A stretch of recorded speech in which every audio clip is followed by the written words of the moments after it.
dare you? How dare you? Using Wi-Fi without NordVPN could mean sharing your private stuff with more people than you think. NordVPN. Online security starts with a click.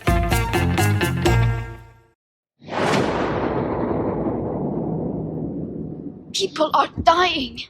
Entire ecosystems are collapsing. We are in the beginning of a mass extinction, and all you can talk about is money and fairy tales of eternal economic growth. How dare you?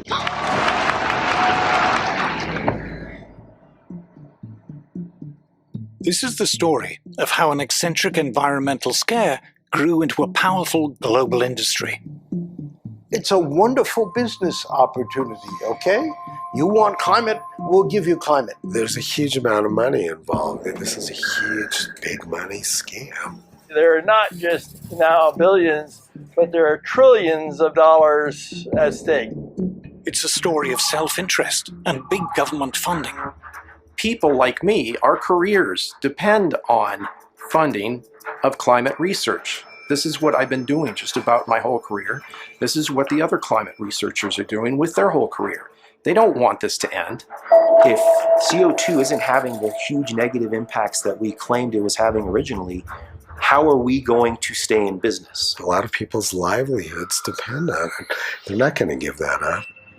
This is a story of the corruption of science. There's no such thing as a climate emergency happening on this planet now. There's no evidence of one. The climate alarm is nonsense, it's a hoax. I've never liked hoax. I think scam is a better word, but I'm willing to live with hoax. It's a story about the bullying and intimidation of anyone who dares to challenge the climate alarm. To speak up against or about climate change in any sort of skeptical way was essentially career suicide. Activists are even calling for any skepticism to be criminalized. It's the story of an assault on individual freedom. It's a wonderful way to increase government power. If there's an existential threat out there that's worldwide, well, you need a powerful worldwide government, to cope with it. We see all these kind of authoritarian measures being adopted in the name of saving the planet. You've suddenly got the population under control all over the world.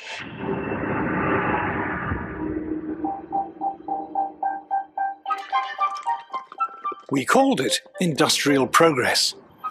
Since the Industrial Revolution, the development of free market capitalist mass production has made ever more goods ever more affordable to ever larger numbers of people. Mass production marched hand in hand with mass consumption. In the modern age, ordinary people enjoy a level of prosperity never before achieved in human history. But all the while, we are told we were destroying the planet. Computers have calculated what is in store for us as we produce and consume ever more. The weather will get worse. The planet will boil. We greedy humans must accept limits on our lifestyle. Consume less, travel less. Those who deny the climate crisis are not just wrong, they're dangerous, spreading the poison of doubt among a gullible population.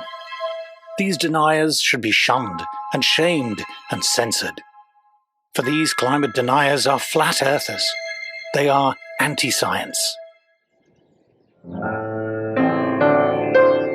Teaching at New York University is one of these climate deniers. Professor Stephen Koonin is one of America's leading physicists. He was a science advisor to President Obama and both vice president and provost of Caltech, one of the most prestigious scientific institutes in the world. I teach climate science to my students at NYU, and I always tell them, check the data or the papers yourself. And they all come out of that course with their eyes wide open. Professor Koonin's best-selling book, Unsettled, argues that mainstream scientific studies, accepted by official agencies, do not support the notion that there is any kind of climate crisis at all. Of course, I've been called a denier. And my response is, tell me what I'm denying, because I'm quoting from you directly from the official UN scientific reports. Dick Lindzen also dismisses the claims of climate alarmists. He's one of the world's leading meteorologists, was professor of meteorology at both Harvard University and MIT, and has served on the UN's Intergovernmental Panel on Climate Change, or IPCC. Even the Intergovernmental Panel on Climate Change, if you go to their section of Group 1, which is the science, they don't support any of these claims. And I assure you, having served on it, it's biased, but you couldn't get any real scientists to agree some of the nonsense that's being promoted. Will Happer is also a denier, and is another of America's leading physicists. He has been science advisor to 3 presidents, and professor of physics at both Columbia and Princeton University. There's this mischievous idea that's promoted that scientific truth is determined by consensus. In real science, there are always arguments. No science is ever settled. It just is absurd when people say the science of climate is settled. It's not. There's no such thing as settled science, especially climate. Dr. John Clauser is one of the most respected scientists in the world. In 2022, he was awarded the Nobel Prize for Physics. The science that's being done is appallingly bad, in my opinion. There are a large number of scientists who are in violent disagreement. They refer to themselves as skeptics. Since I am no longer worried about losing funding or a job, whatever, I call myself a climate change denier. These very eminent and respected scientists, and others like them, are not flat earthers. They do not deny science. So what's the evidence that has caused them to dismiss the climate alarm as nonsense?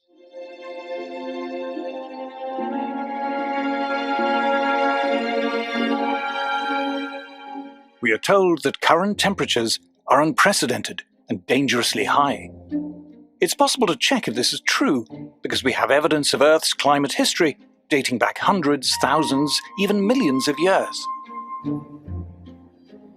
The desert of Judea by the Dead Sea. Professor Nir Shavi from the Raka Institute of Physics has come here looking for clues. Thousands of years ago, this place was underwater, and etched into the rocks are lines which, if you know how to read them, tell the story of Earth's climate history. And here's the climate. We're at the lake beds of what used to be Lake Lisan. It's a lake that existed until the end of the last ice age. Back then, the lake level was maybe 100 meters above where we're located.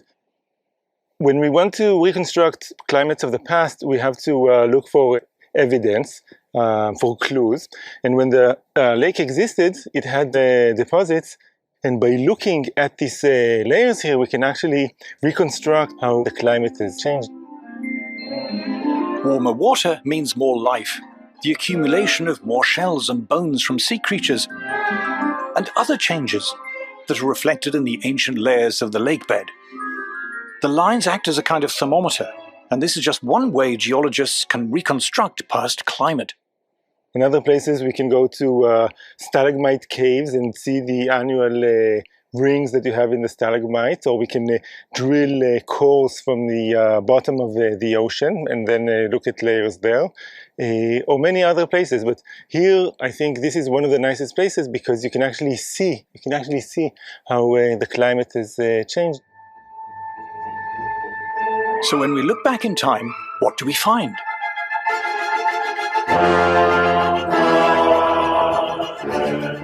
For 200 million years, dinosaurs roamed the Earth.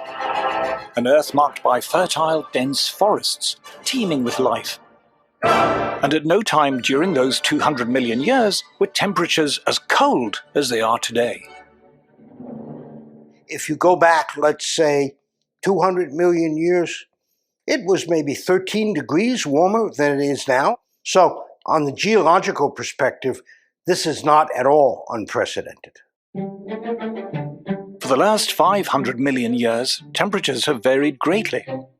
But for almost all that time, the Earth was much, much warmer than today.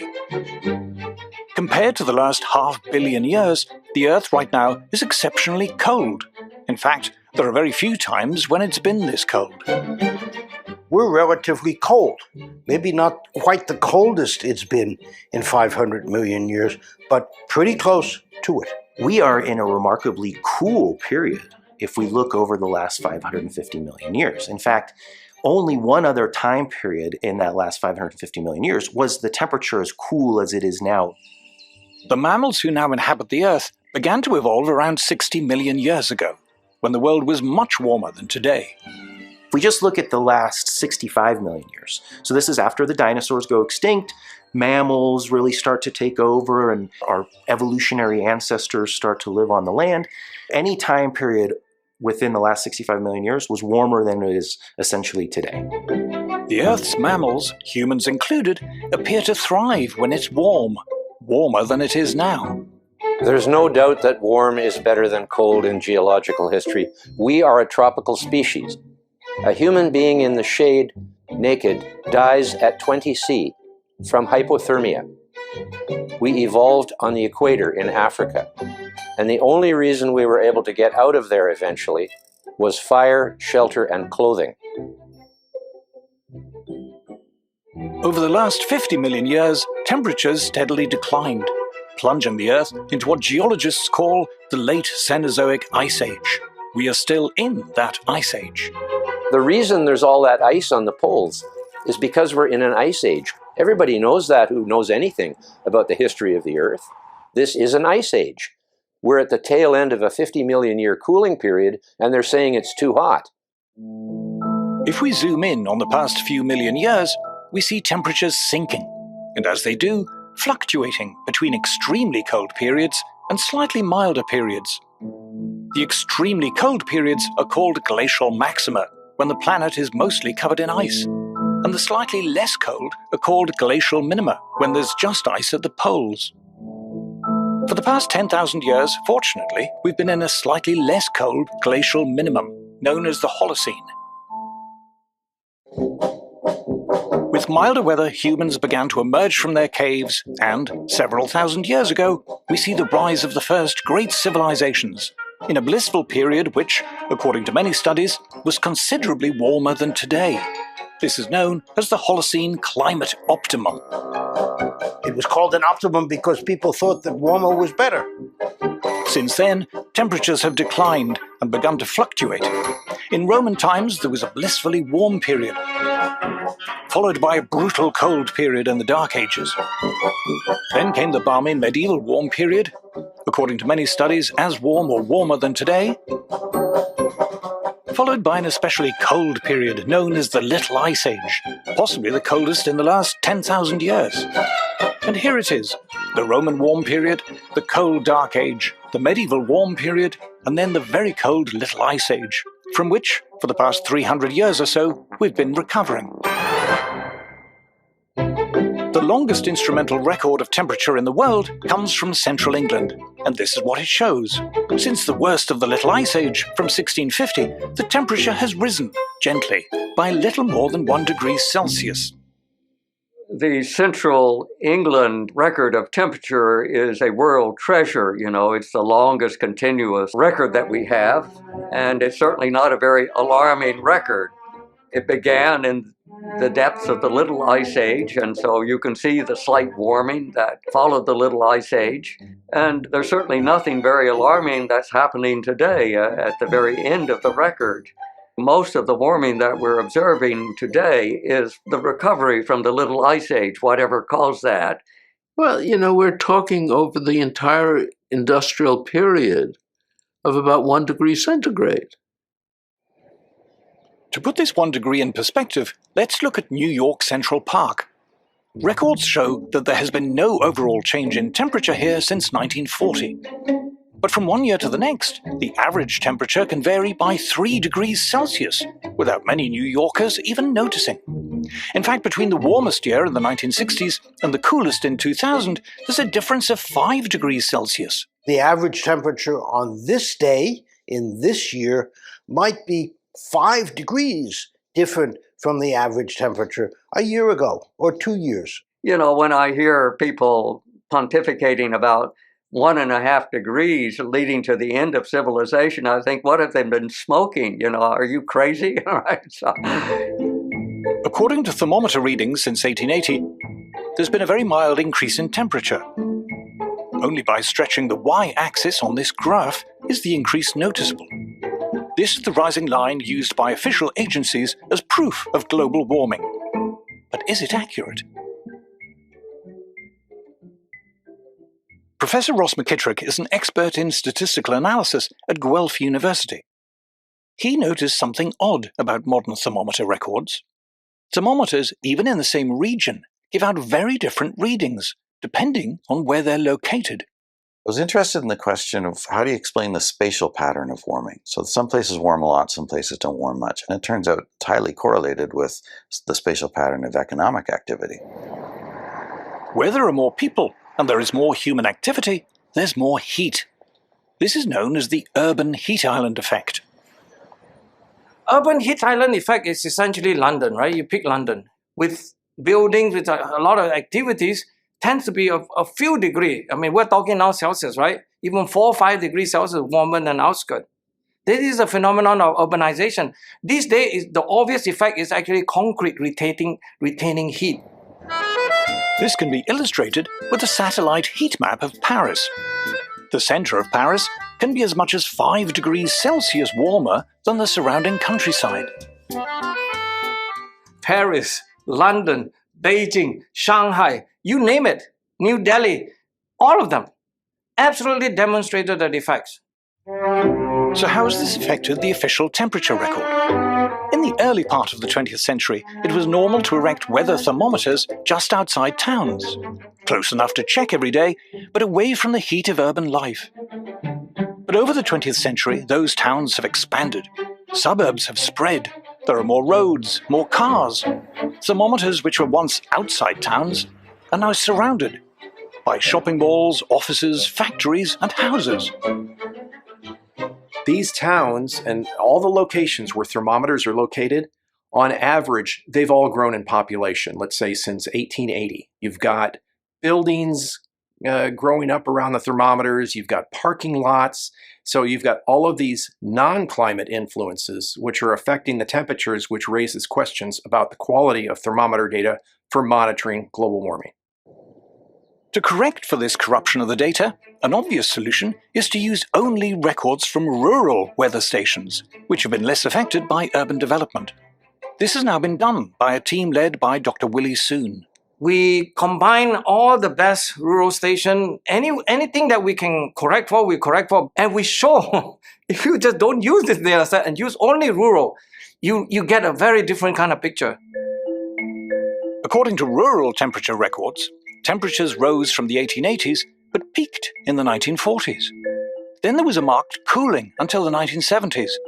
After that, temperatures recover, but are still today barely higher than they were in the 1940s. What we see is that basically you have a warming from the 1850s or so to 1930s and 40s and started to warm and then cool in a substantial way to the 70s, about 76 or so. Instead of a long-term systematic warming trend, it has a variability, multi-decadal, like every 50, 60 years or so, kind of a variation. It's not just rural thermometers that show little warming. Merchant ships and other naval vessels have been measuring the temperature of the sea since the 19th century. In red, we see the land temperature record since the 1860s, which has been inflated by urban thermometers. But in blue is the ocean temperature record. From around 1900, the two begin to diverge. Ocean records show far less warming in the 20th century, and the pattern more closely resembles the rural temperature record. Sea is not supposed to be quote-unquote contaminated by urban heat island effect. Am I right? Yes. So when we compare the two records, within the range of uncertainty, this behavior actually fits. Scientists have also studied temperature change by looking at tree rings, which again shows very little warming. There's a gentle rise till the mid-20th century, a cooling to the 1970s, followed by a mild recovery. Once again, It shows temperatures today are barely different to those of the 1930s and 40s, and the pattern closely resembles rural temperatures. Satellites, too, seem to be telling a different story. Our ability to measure global temperature accurately took a leap forward when satellites began to orbit the Earth. One of the scientists who pioneered the use of satellites to measure temperature is Dr. Roy Spencer, who in the 1980s was senior scientist for climate at NASA's Marshall Space Flight Center. We were discussing over lunch, isn't there some way we can use satellites to monitor global temperatures? Because, as you know, the temperature network of thermometers is pretty skimpy around the world, so it's kind of hard to get a global temperature. Dr. Spencer's development of weather satellites was revolutionary. He and his colleague, Professor John Christie, have been awarded NASA's Medal for Exceptional Scientific Achievement. Our satellite data begins in January of 1979. That's when we have complete global coverage, and we have it right up to the present. There was one critical question about temperature that satellites were singularly well equipped to answer. Has there been a spurious warming that has crept into the global temperature record over land that's just a result of an increase in population? And that's something that we've been analyzing and working a lot on lately, and we're finding that, especially in urban areas, it's large. I mean, since 1880, most of the warming, it looks like, is due to the urban heat island effect. We're lucky to have a few independent scientists like John Christie and Roy Spencer with their satellite measurements of temperature. You know, before they started releasing this, ground-based temperature records were going wild. They were going up, you know, like crazy with no bounds. But now they have to contend with the fact that there's this independent and probably better way of measuring the whole globe's temperature, which is not alarming at all. Evidence from multiple sources now agree that the official global temperature record, as used by world governments and reported in the world's media, is showing far too much warming over the last 120 years, artificially inflated by urbanization. You look at the weather balloon record, the satellite record, the rural record, the ocean record doesn't warm nearly as much as land. All of these indications show that the big warming pulse in the record is the Northern Hemisphere land record. And that's also where most of this data contamination is happening. But of the mild warming that has taken place in the last 300 to 400 years, can any of it be attributed to human emissions of CO2?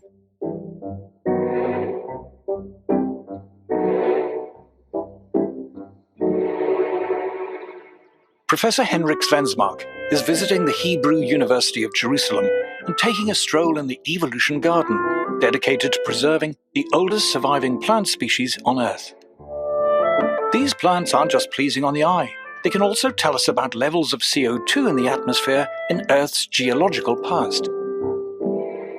What we have here is a ginkgo tree, and it's actually a living fossil in the sense that this type of tree first appeared about 270 million years ago. On the underside of the leaf, there are what we call stomata, the cells where they can uptake CO2. So they're actually measuring how much CO2 is in the air, and then they adjust the number of these stomata to how much CO2 there is. And by looking at fossils and measuring how many there are at a different time, it says something about what was the level of CO2 back in time. So when we look back in time, what do we find? Over almost all of the last 500 million years, the level of CO2 in the atmosphere has been far, far higher than it is now.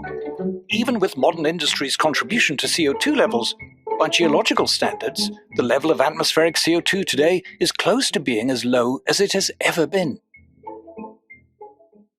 At present, we have about 400 parts per million. 50 million years ago, it might have been 2,000 parts per million. So a much, much higher concentration of CO2.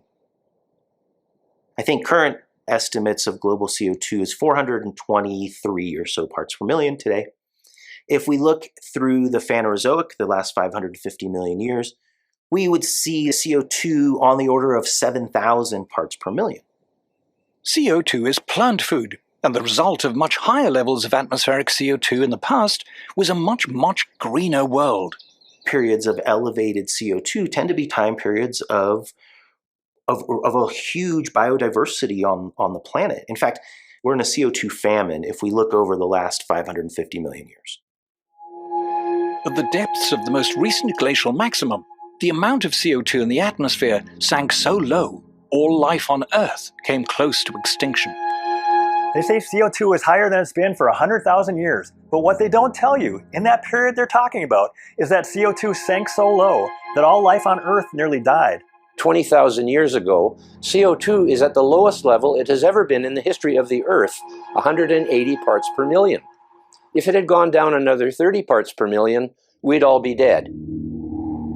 There is a low point of CO2 where photosynthesis becomes so inefficient that plant life would die. Then everything else starts to perish after that. During the last glacial maximum, there's good evidence that in many parts of the world there was plant starvation from not enough CO2. So we should be very grateful that CO2 levels are beginning to go back up. We're still far from the historical norms, which would be several thousand parts per million. There's not enough fossil fuel to get there, but at least we're making a start. But has the small recent increase in CO2 affected the temperature? We would now show you a picture of CO2, but we can't, because it's invisible. CO2 makes up a tiny fraction of the gases in the atmosphere, just 0.04%. It is just one of 25 different greenhouse gases, which, taken as a whole, form only one part of Earth's complex climate system. So what evidence is there that this trace gas is having any noticeable impact on the climate? If it were true that higher levels of CO2 caused higher temperatures, we should be able to see that in Earth's climate history. Here, scientists are drilling into ancient ice cores. These cores tell us both about past temperatures and CO2 levels. Scientists have indeed found a link between temperature and CO2. The trouble is, it's the wrong way round. So it's true over the last few million years of the ice age that we're in now that CO2 and temperature are correlated, but if CO2 is the driver, it has to change first, and the temperature has to change second. In fact, when you start to look at the data very specifically, you see the exact reverse. Temperature starts to rise first, and then on the order of a century to a few centuries later, we start to see a rise in CO2. It's long been known that the temperature actually moves first. So temperature goes up, CO2 goes up after that. Temperature goes down, CO2 goes down. Ice ages start when carbon dioxide is at its maximum, and ice ages end when carbon dioxide is at its minimum, which is the exact opposite of what would occur if carbon dioxide was controlling the temperature. The question of whether CO2 drives the climate is easily resolved. You can look back in time over hundreds of millions of years. CO2 levels have changed radically many times. Did this cause temperature change? No, absolutely not. CO2 has never driven temperature changes in the past, never. Nor is it clear in recent times that CO2 is having any effect on temperature. Here we see industrial output of CO2 since 1750. From the mid-19th century to the mid-20th century, there was only a slight increase. It's not until the 1940s that industrial production of CO2 begins to take off. But this doesn't match the temperature record.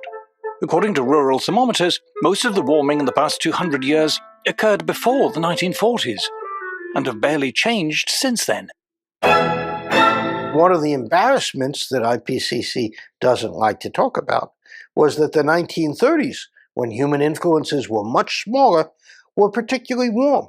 That's the puzzle, that the first early part where we have such a sharp warming from the 1900s to 1930s and 1940s, CO2 could never cause the temperature rise. But the 1930s and early 40s were so hot is puzzling.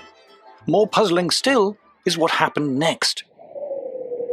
By the end of World War II, CO2 was really going up, and yet the temperature was going down. From 40 to 70, while the CO2 continued to rise, this thing started to cool. What happened? Journalists were writing about the coming ice age. It was on the cover of Time magazine. 1970s, the new ice age was the big story. And how about since the 1970s? According to computer climate models, over the past half-century, rising CO2 should have led to this increase in temperature. But according to multiple satellite and balloon measurements, what actually happened was this. Well, what we found from the satellite data is that the global atmosphere is not warming up as fast as the climate models say it should be. There's a couple dozen climate models now that have been worked on for decades. You know, billions of dollars, tens of billions of dollars have been invested in these climate modeling efforts. And we find that generally speaking, virtually all of the climate models produce too much warming over this period since 1979 up to the present. Now, even if we say the surface thermometers are correct, they still don't produce as much warming as most of the climate models say there should have been, let's say, in the last 50 years. The models, individually and even collectively, when you average over all of them in so-called ensembles, they don't get it right. You can already see that the main support of the climate alarm movement, which are these enormous computer models, they're clearly wrong. They don't agree with what we observe. And they're all running much too hot. They don't get the geographical distribution of temperatures anywhere close. They don't get El Nino, La Nina cycles. They're just nonsense. All climate models are based on the assumption that CO2 drives temperature change. But actual observations and historical evidence clearly suggest that it doesn't. Yes, I assert that there is no connection whatsoever between CO2 and climate change. That's all a crock of crap, in my opinion. There is no truth to the idea that the Earth is warmer now than it has been in the past. It's a lie. There is no truth that CO2 is higher than it should be. That is a lie. Earth's climate has changed many times over the course of its long history and will continue to change without any help from us. Climate always changes, you know. Who denies climate change? It's always changing. But if CO2 doesn't drive climate change, what does?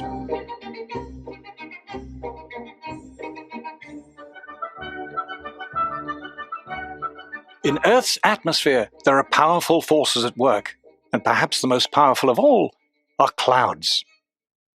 CO2 is quite unimportant in controlling the Earth's climate. What is important is clouds.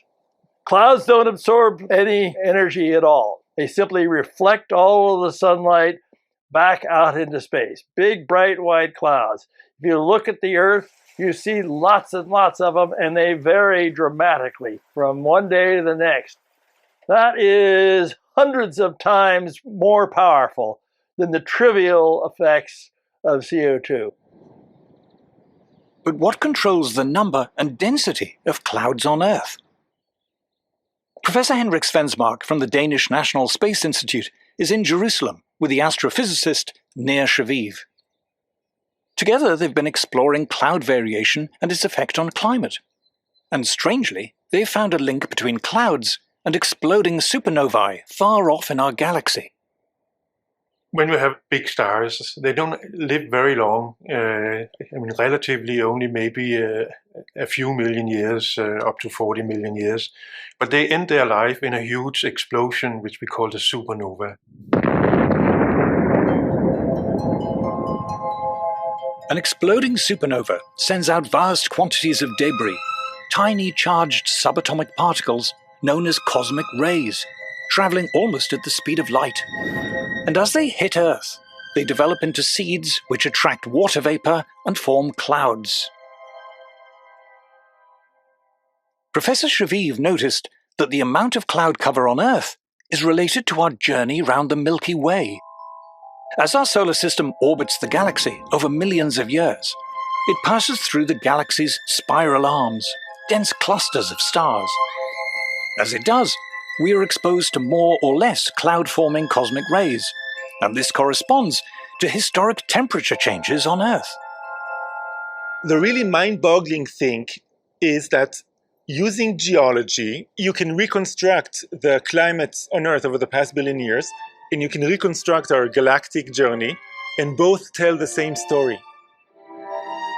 But what about temperature change on shorter timescales? The Sun, our source of heat and light, a seething mass of gigantic magnetic storms, which vary in strength and number over time, and which affect Earth directly and indirectly. When it is very active, the Sun sends giant gusts of solar wind through the solar system. The solar wind warms us indirectly by acting as a barrier, limiting the number of cloud-forming cosmic rays reaching Earth.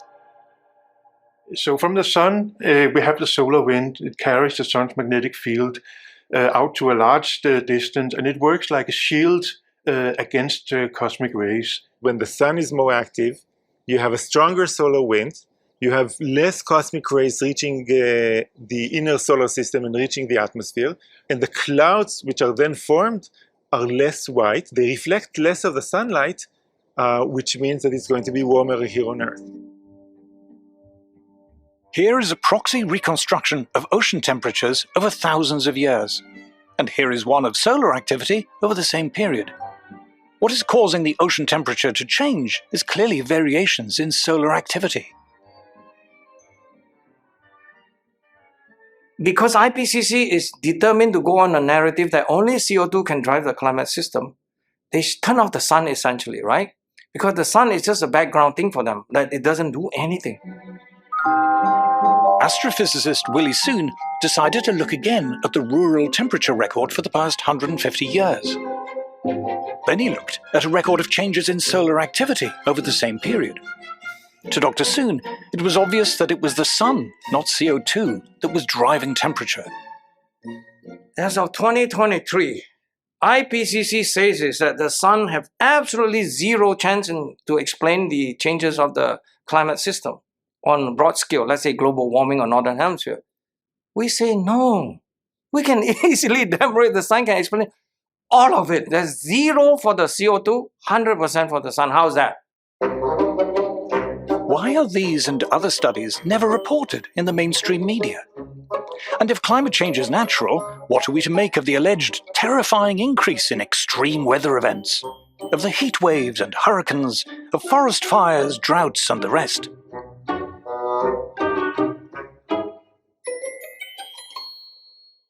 My first instinct as a scientist and what I teach my students is, well, let's look at the data.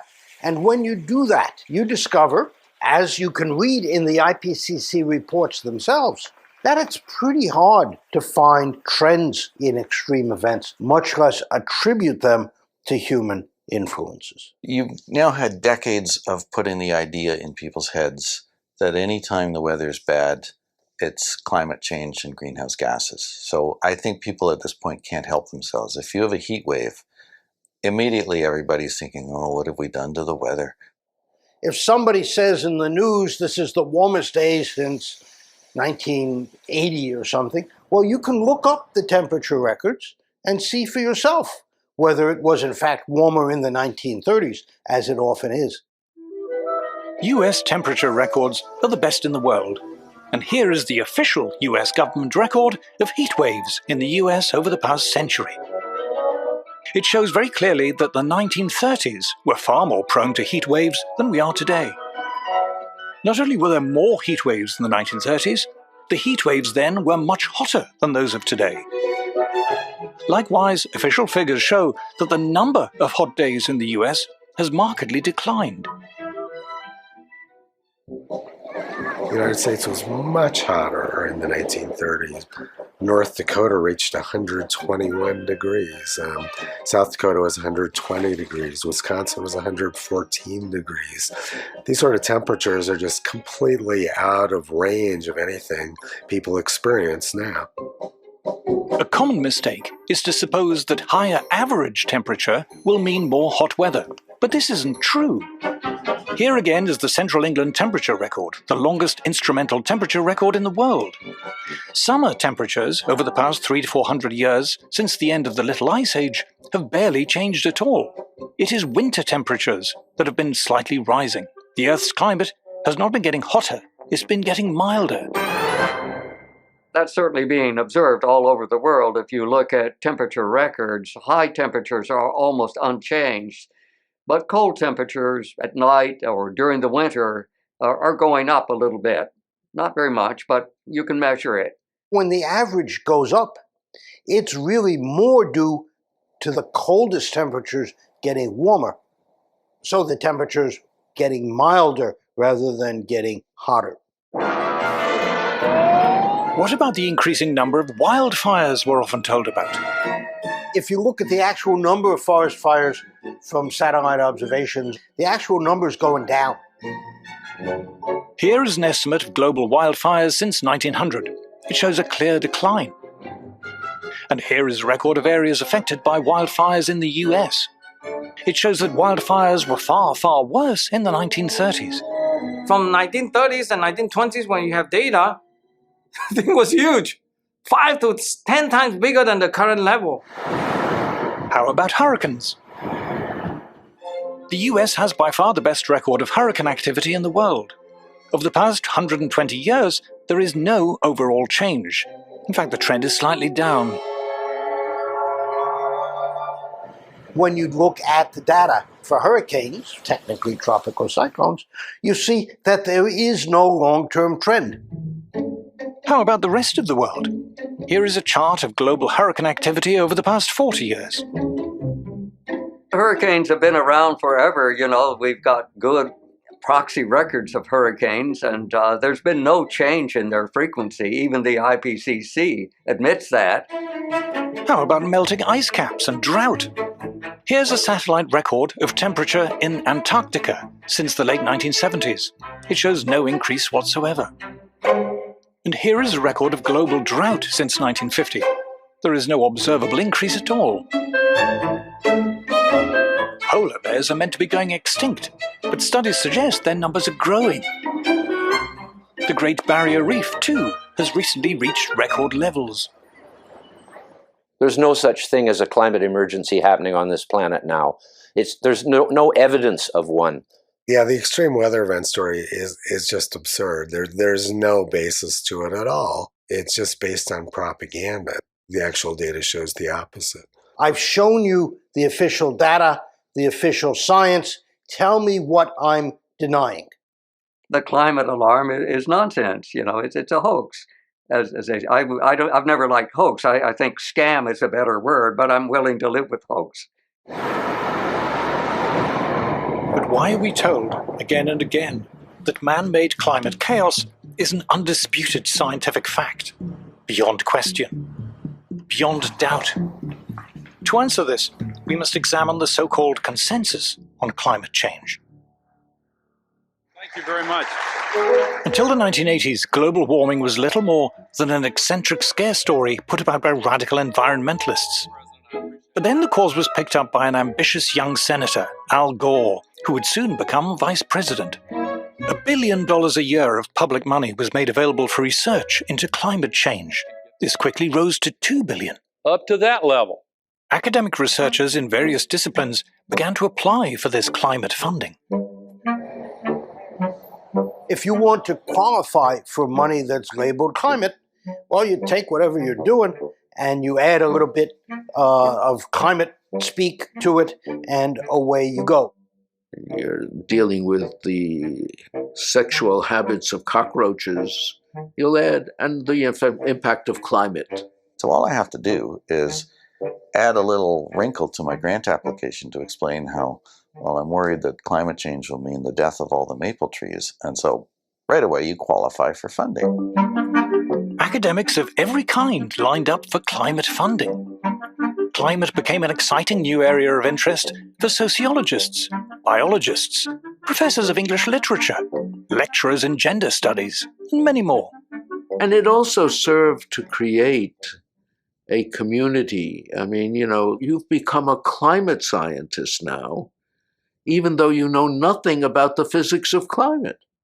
Thousands of papers were published on climate change and prostitution, climate change and beer, climate change and the Black Death, climate change and disability, climate change and video games, and everything else imaginable. There's an almost comical list of studies out there. Just do a Google search on climate change and everything comes up. Few of these papers ever questioned whether climate change was actually true.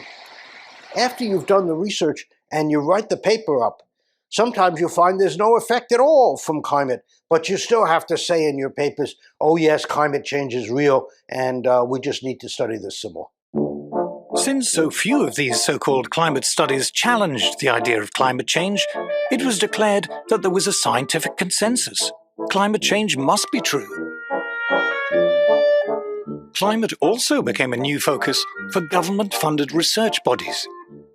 Scientific research in the United States tends to be dominantly funded by government grants. And so whatever government grants are offered sort of determine much of the science being done. It was during the Cold War that many government research bodies were set up. But the end of the Cold War and pressure on government spending has left many of them struggling to justify their continued funding.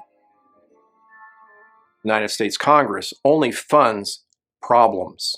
Okay, research into problems, whether it's money that goes to NASA or NOAA or National Science Foundation or Department of Energy or any other alphabet soup, organization. It's always been a problem to support your research or your existence, or raison d'etre.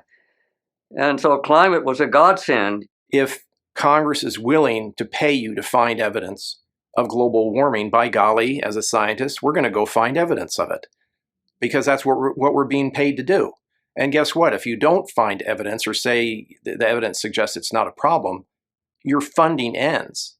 This totally corrupts the way we look at the science. Who was the famous gangster asked, "Why do you rob banks?" And he said, "Well, because that's where the money is." The climate alarm brought funds, and the bigger the supposed threat, the more funds seemed to flow. The publicly funded science establishment now had a direct financial interest in playing up the alarm. So there's a huge incentive to over-exaggerate or to speak in hyperbole, even if the data doesn't support exactly what you're saying, because that's what brings the funds. I was in that boat. I was someone that was defending climate change as a grad student quite a bit, because the truth is I didn't give it too much thought, but I thought, well, it's getting a ton of attention. It brings a ton of money into the earth sciences. Even if I don't buy all the hyperbole, what's the problem? By the late 1990s, what had started as an environmental scare story was gaining momentum.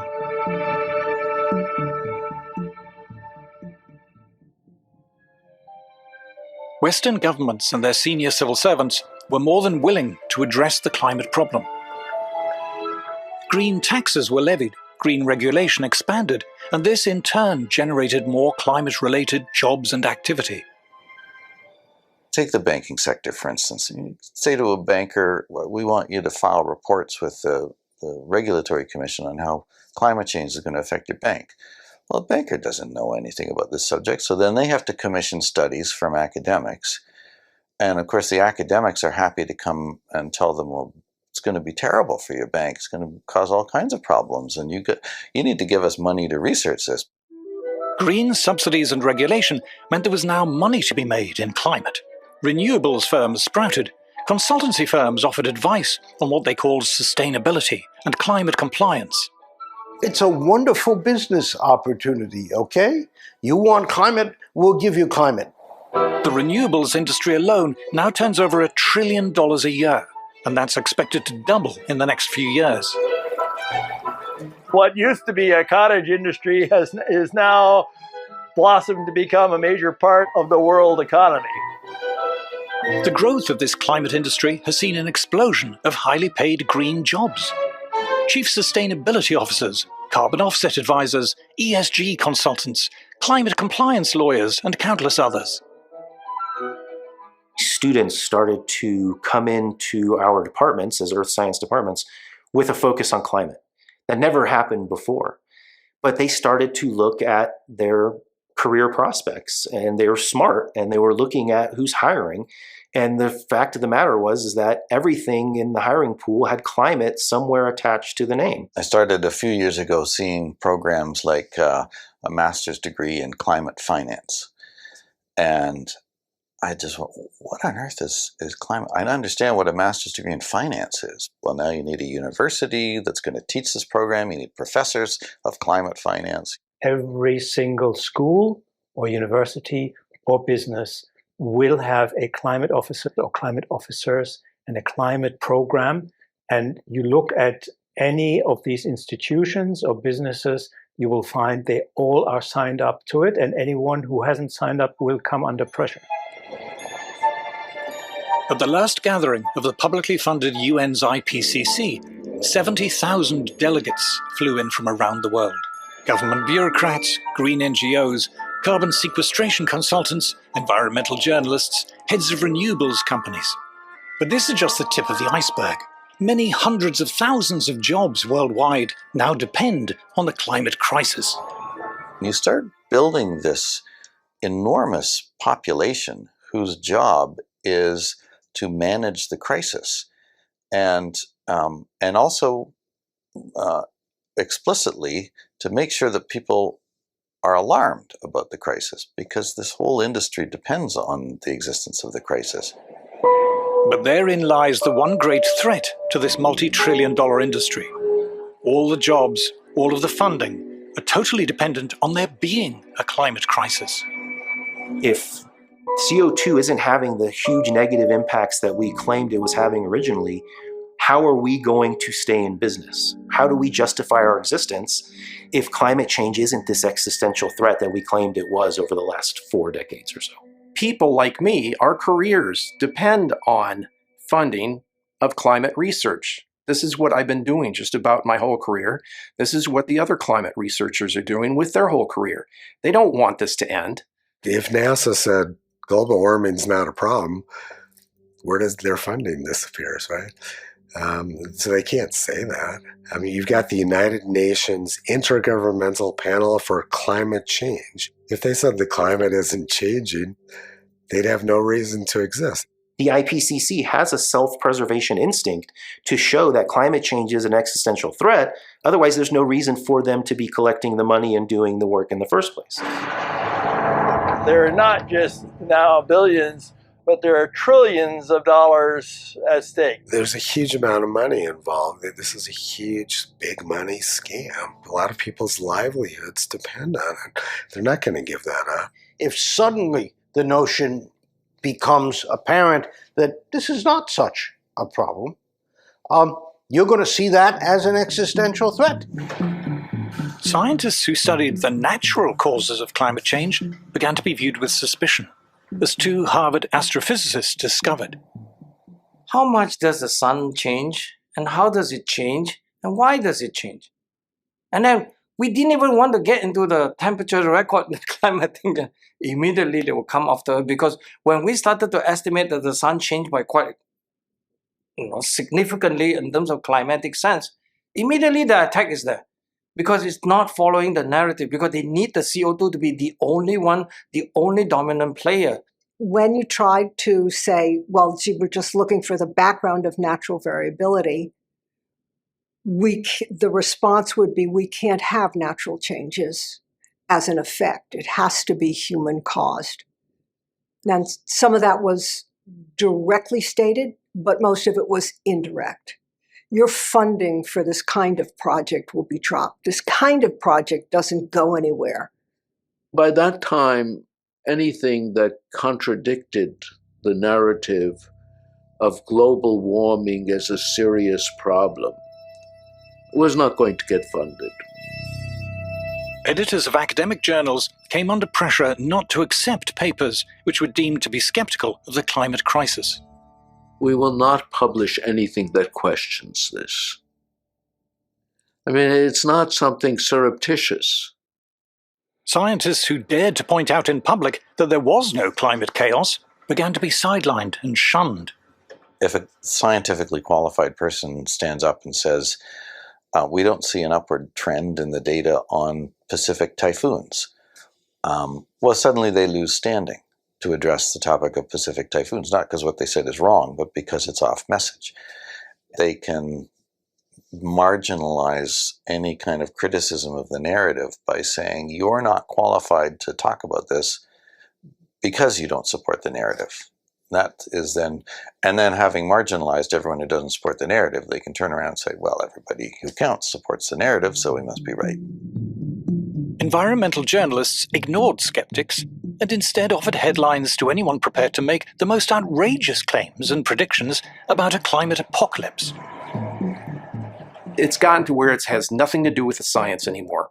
It doesn't matter if your alarmist prediction doesn't come true, you're still going to retain your status as an expert, and the media is still going to come and ask you for your opinion, even though you were crazy wrong about your predictions.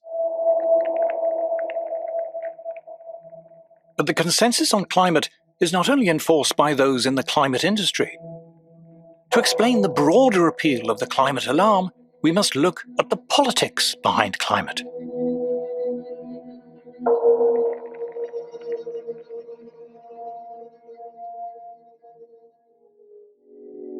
From the start, the climate scare was political.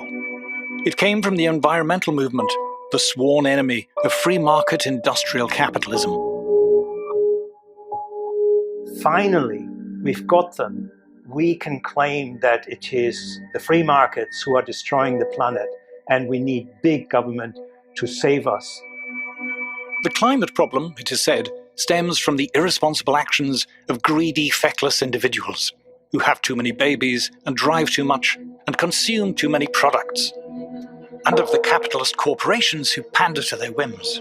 The solution is for government to have greater power to regulate private companies, but also to guide and reshape the lives and habits of individuals.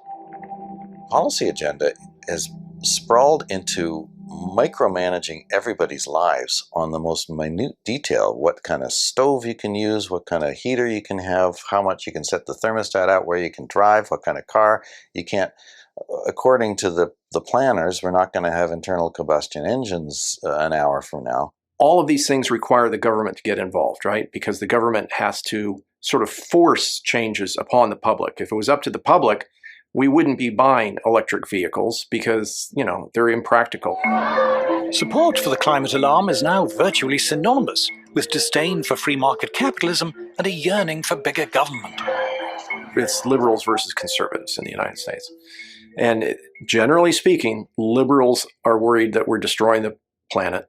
And they're also, of course, for big government. And then conservatives are at the other end of the spectrum, where a lot of them don't believe that we're destroying the planet, and they don't want government involved in their personal lives.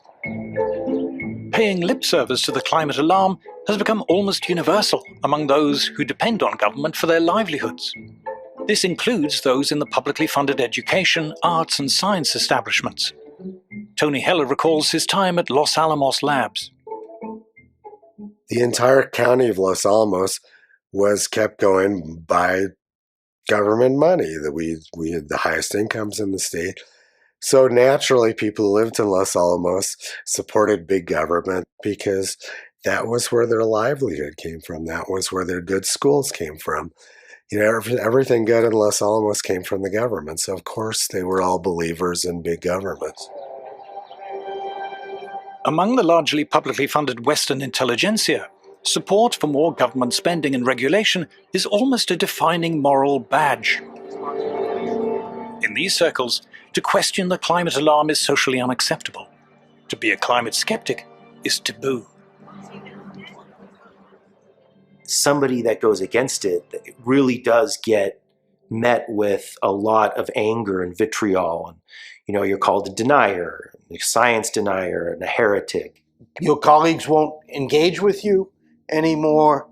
You don't get invited to conferences. Your students may desert you. This is all really terrible. Professors Hendrik Svensmark and Nir Shaviv describe what happened when they published their results on the climatic effects of solar activity. It was like all hell had broken loose because of this work. I had no idea that things would escalate as they did. And it completely changed my life. Once we said that, people didn't like hearing it, and we became a persona non grata. I mean, I have so many instances of people doing really nasty things. When I applied for a job, a group of scientists write to the university, say they shouldn't hire me. And that's a typical story, unfortunately. If you don't agree with a standard polemic, you become an outcast. You're shunned. As if you have leprosy. For Professor Sally Baliunas, the personal attacks became too much. I retired early. And my family said I should have retired even sooner, years sooner. So they noticed the toll. It took a toll on them and me. Dr. Matthew Wailicki was an assistant professor of geology at the University of Alabama when he decided to speak out about the climate scare. As a result of the backlash, he has decided to leave teaching. To speak up about climate change in any sort of skeptical way was essentially career suicide, absolutely. There was no possible way that I would publish in quite a few of the mainstream journals that I was required to publish in. I essentially isolated myself from many of the funding institutions. This is one of the reasons you can build a consensus in a community, is because anybody who is skeptical of that consensus essentially gets kicked out of the community. Speaking out in scientific ways that go contrary to the consensus, I would say is a career killer for people at the early stage of their careers. If I were 30 years old in a university trying to make a career, I would certainly keep my mouth shut. And in fact, I went to some effort to keep my mouth shut when I was younger. I knew climate was nonsense then, but I was a little bit careful. If a young person is questioning this, they can't put that in a proposal. The proposal will be denied, and they can't effectively publish because the gatekeeper will keep them out. And so it would end their career. You have to go along with the global warming story. If you don't, you're going to get cut off, you're going to lose funding, you're going to get your career ruined, you're going to be trashed by the community, you'll be despised by your coworkers. The so-called consensus on climate has itself become a weapon, a form of bullying, intimidation, and censorship used against those who refuse to conform. It's a tool that people use to bludgeon their opponents and the skeptics and to attack their character. According to its critics, far from being scientific, the militant, intolerant climate consensus represents a devastating assault on free scientific inquiry. I see my job as a scientist as just laying out the facts and letting people decide what they want to do. When you can't talk about the facts, things become corrupt. If you shut the door on ideas, if you say you're not allowed to test it, you're not allowed to have that idea, you've left the realm of science. I don't think climate researchers will ever back down from their claim that increasing CO2 is the control knob on today's climate system. I don't think they will ever back down from that, no matter what the evidence is. It's clear it's now a cult that completely divorced from science. But the apparently unstoppable climate scare does not just represent an attack on science. It is starting to shape for us a new kind of society.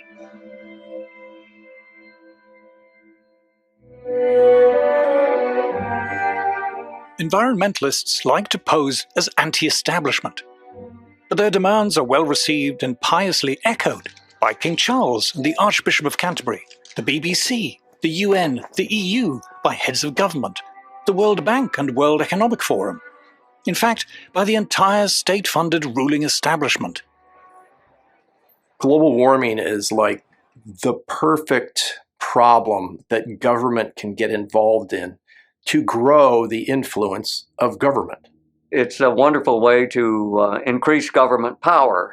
And if there's an existential threat out there that's worldwide, well, you need a powerful worldwide government, to cope with it. If you're a climate activist, you're actually facilitating a huge validation of the government running our lives. Many environmentalists, most environmentalists, all environmentalists who consider themselves to be radical, progressive alternatives are in fact simply reinforcing the mantras and the mainstream arguments of the entire establishment. The demands on the government mean that the government suddenly gains the authority to interfere into every nook and cranny of our lives and how we live. Everything has a climate narrative attached to it. How much you consume, where you spend your money, how much you travel, who you interact with, what types of food you eat, whether you eat meat. Everything has some sort of aspect that can be controlled with a climate lens. Suppose 20 years ago somebody had hatched the idea that I would really like to ban cheap energy. I'd really like to control everybody's appliance purchases. I'd really like to tell everybody where they can go. And basically, I'd like to have dictatorial control over everything. Well, it's not going to fly. No, everybody would think you're a nut and would ignore you. But fast forward 20 years, that's what's happening. The publicly funded establishment in the West is so large and powerful. It is able to impose and enforce the official consensus on climate through its control of schools, universities, government, and much of the media. State broadcasters like the BBC exclude climate skeptics. Broadcasting regulatory bodies forbid private stations from disseminating skeptical views, threatening them with having their broadcasting licenses revoked. What normally happens in an emergency is that all normal forms of openness and democracy have to be suppressed, because how else to deal with an emergency? So we are facing a situation not unlike lockdown, where basically all normal forms of behavior, normal forms of social communication, and normal forms of democracy are essentially ruled out. Activists are even calling for any skepticism to be criminalized. In certain jobs and professions, it is now dangerous to express dissent on climate. It's no surprise that people who are more skeptical will think twice before voicing their concerns, because they might risk their careers, they might risk their business, they might risk being sacked. If you're a professional of any kind in science or law or medicine, if you belong to a professional association or you are in a university, you can be fired for saying what you believe. The consequence is a censorious, authoritarian regime that has to control every move, every word, everything you want to do, because everything you do is a potential risk to the survival of mankind.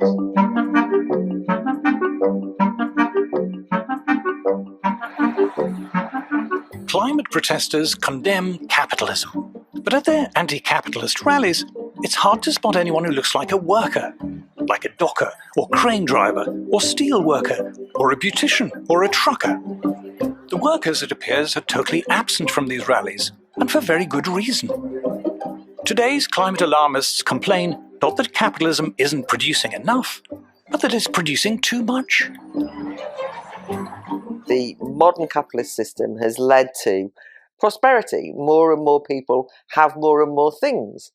The modern anti-capitalism of the present time is a critique of capitalism that it gives us too much.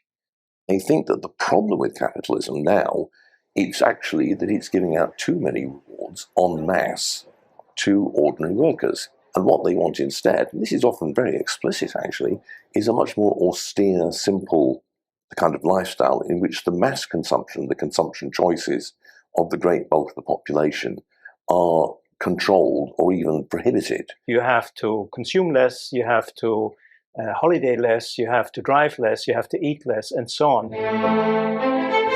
It seems that what upsets many environmentalists is not the failure, but rather the success of capitalism in producing an abundance of affordable goods for the masses. Ordinary working people, for once, we've arrived at a point in history, in the Western world at least, where mass manufacture has allowed them cheap clothes, cheap food, cheap furniture. Therefore, you get a clash when affluent environmentalists express their disdain for mass consumption. People going on those big, huge cruise ships, it's like thousands of them. It's like, what are they doing? Oh my God, there's all those cruise ships, like ruining Venice, ruining all our beautiful. We own them, don't we? They're not. What are they going there for? What you have here is a classic example of class hypocrisy and self-interest masquerading as public-spirited concern. You could take these kind of green socialists much more seriously if they lived off-grid, they cut their own consumption down to the minimum, they never flew. Instead, you get constant talk about how human consumption is destroying the planet, but the people making all this talk show absolutely no signs of reducing their own. What environmentalists call degrowth is being achieved by the trashing of our conventional energy and transport systems, and the forced introduction of expensive and unreliable alternatives. Already this is having the desired effect on industrial manufacturing, which is straining under the burden of punitive green taxes and regulation and higher energy prices. The people behind the climate alarm couldn't give a damn about manufacturing. They have nothing to do with it. They don't know people who work in manufacturing whose jobs and lives depend on it. They're not excited by industry or industrial progress. They explicitly want to shut it down.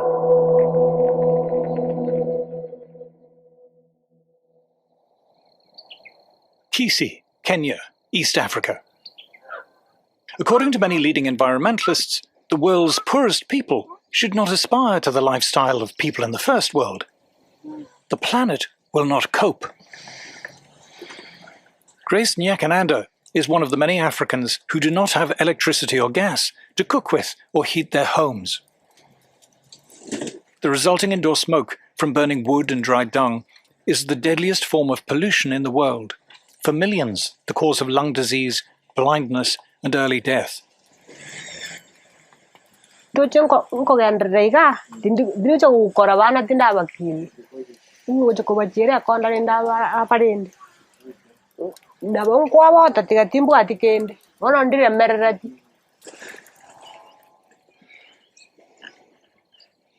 It's not just cheap, reliable electricity that Africa needs. Agricultural productivity here is incredibly low. Increasing it takes fossil fuels to make fertilizer and drive tractors and other farm machinery. Jasper Mashogu is a farmer.